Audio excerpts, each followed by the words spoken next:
It was like they were dead and they got fucking alive again. It's like fucking zombie apocalypse of all my trauma, my little girl self, all my emotions reactivated. Fucking here they are in my face.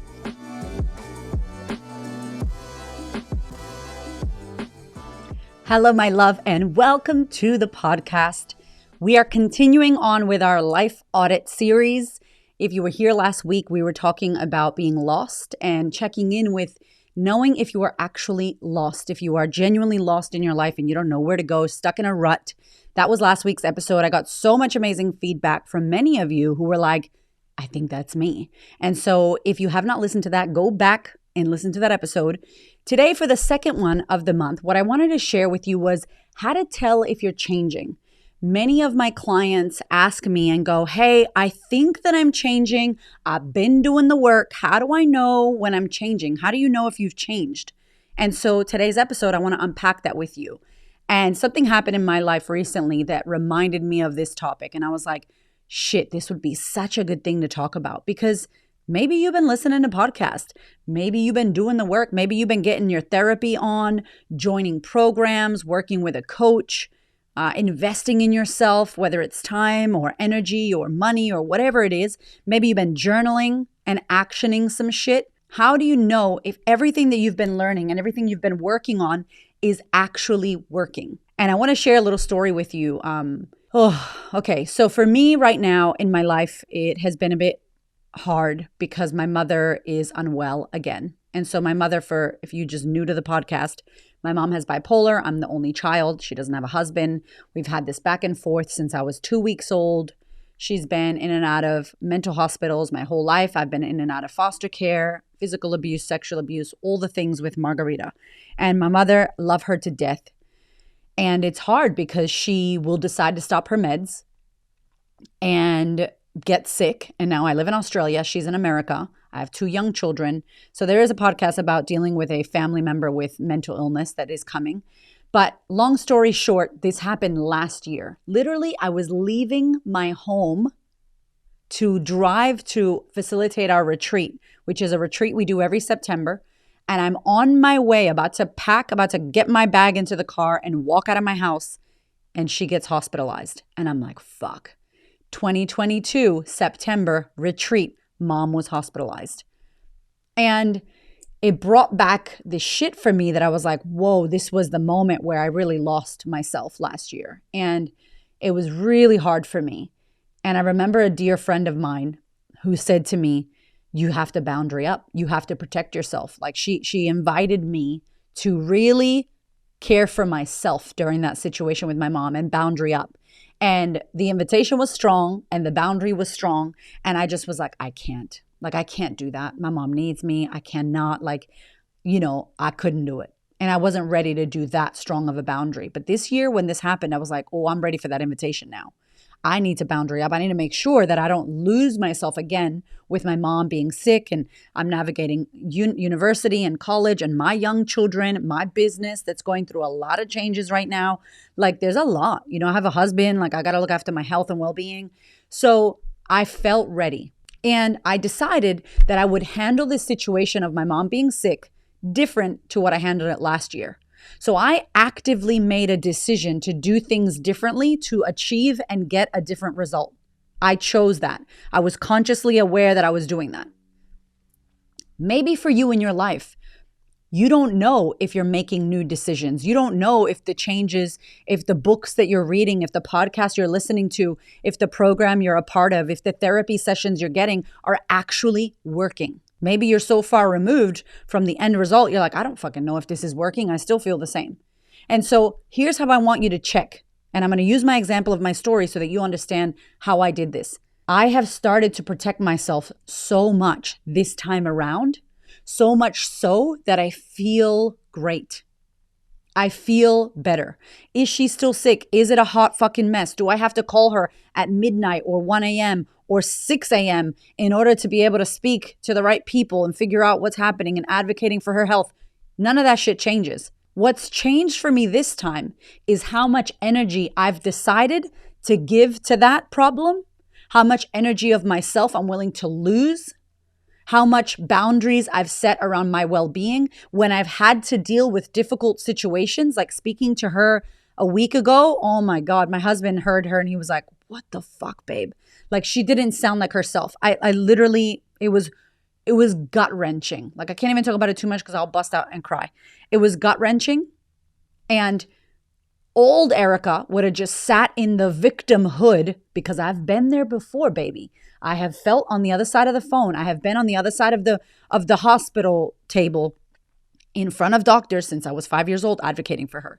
So I know what this feels like and my body remembers. There's the book, The Body Keeps the Score. My body remembers what that trauma, what that pain, what that victimizing feeling feels like with my mom. It's a memory. I have so much memory. And so I knew I was feeling those feelings. And instead of me falling into the trap and the spiral of being like, oh my God, I can't believe it's so hard. I feel so bad for her. I should go there, and getting down. I was like, oh, I can feel that this is hard right now. And I decided to hang up because she wasn't there. Like I couldn't stay on the phone with her. It would just be suffering for no apparent reason. My suffering that I am actually trying to create. Like I'm creating my own suffering. So I was like, okay, she's not home. She's not there. Nobody's upstairs. I hung up the phone, took some breaths, called the nurse, had a chat with the nurse. And then Hamish went to sleep. My husband went to sleep because it was late. And my internal body said to me, you can't go to sleep like this. Now, my head felt fine. I'm a very positive, optimistic. I do my fucking work. I manage my thoughts. I manage my mind. I am on to my shit. Like nothing really gets in. My brain is not leaky. Subconscious shit doesn't, like I'm pretty good on it. However, what I realized about myself, and maybe you know this about yourself, is that my mind is fucking like, everything's all good. Everything's fine. We're good. Happy go lucky. And then my body is doing something else. And if we're not connected to our bodies, if we haven't went inside much, if we haven't gotten quiet, left the mind, climbed down the stairs into the neck, locked the fucking door to your mind, got into your body, which is quiet, and it's still, and check in with how the fuck is my body feeling? My body was like, hell no, bitch. You expect me to go to sleep right now with the cortisol and the anxiety and the stress and the pain and the suffering that's going on in me right now? You're tripping. My body was fully reactivated, but my mind was great. Everything's happy-go-lucky. So I was able to realize that I couldn't do shit how I did it last year.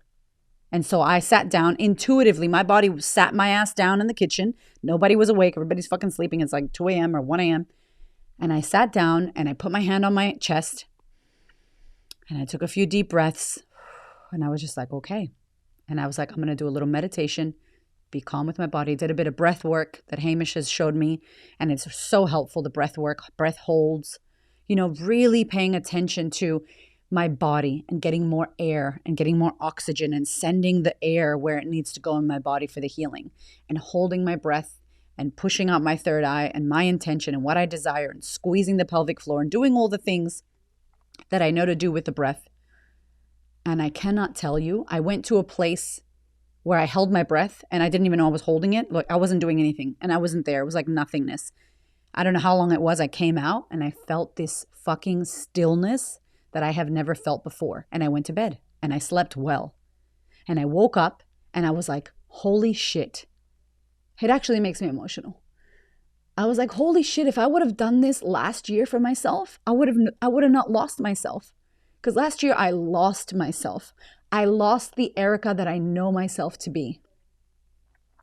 I know myself to be like this fucking mist of bright energy.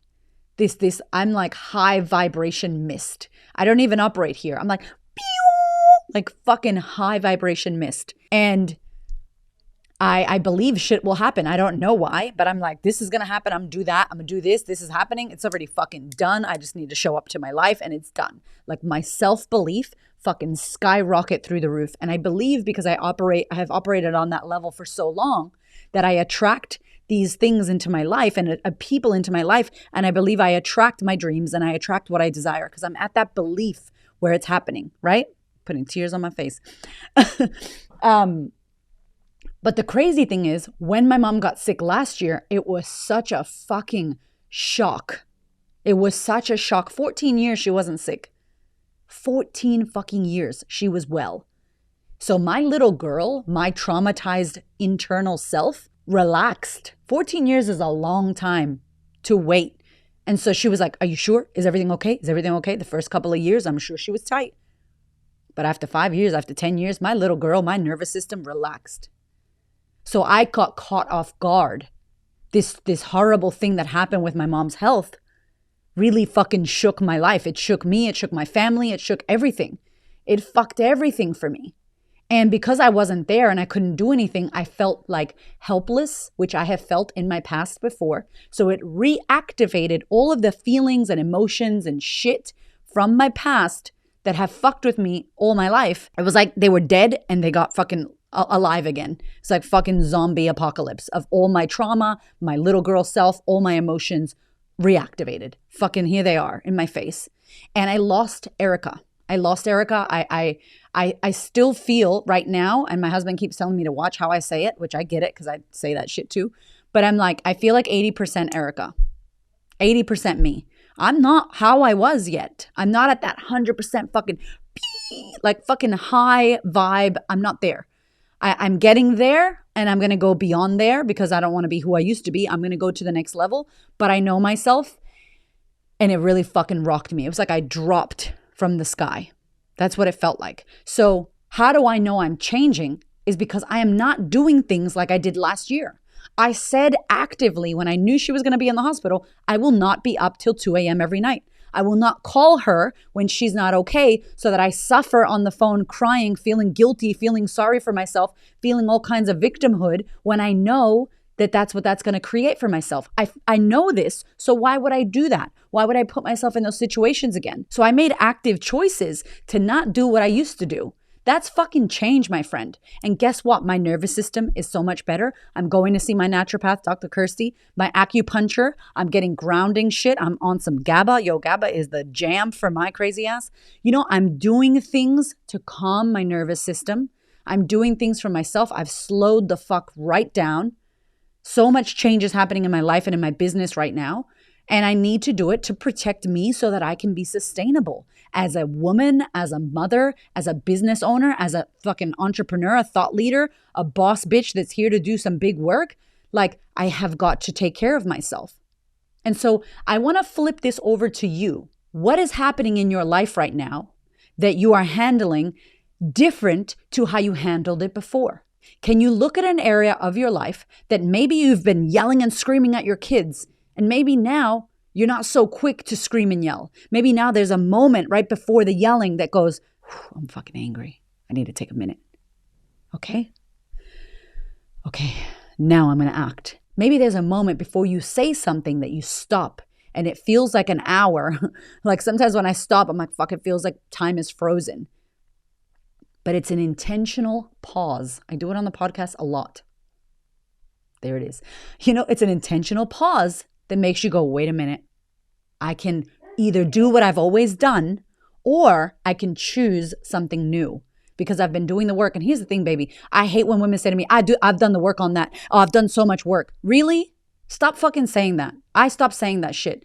I've done work and there's more fucking work to do because life is going to shift. Life is going to change. Life is going to throw shit at you that you don't expect. Stop telling yourself, oh, I've already done that. I've done so much work. Cool. Then why the fuck do you still have problems in that area of your life? Because there's more work to do. So don't even tell yourself, yeah, I know. Yeah, I've done that.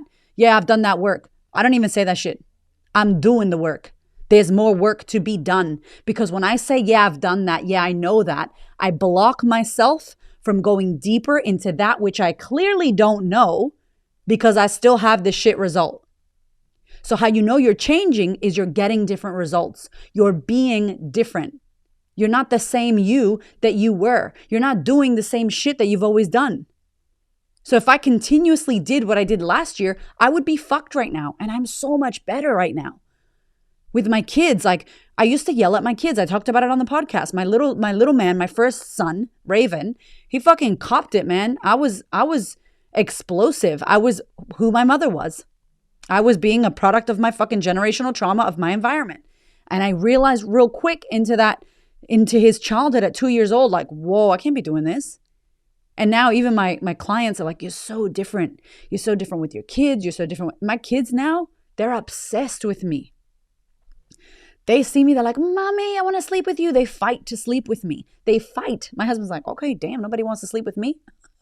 And I'm like, this is so weird because I was not that mother. I was the mother that felt like really strong, really hard, really yelling at everyone, pushing them away, very strict, very like, do what I say, controlling, very like, you need to pay for what you did. You shouldn't have done that. Like just telling them off, the rule maker, fear me. Like that was the vibe that I had, my friend. Like I had that vibe and I was trying to control the situation.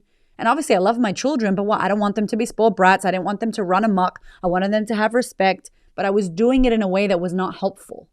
It was creating distance from them. They were fearful of me. They were like, oh, I don't want to, not both of them, but the little one when he was first born.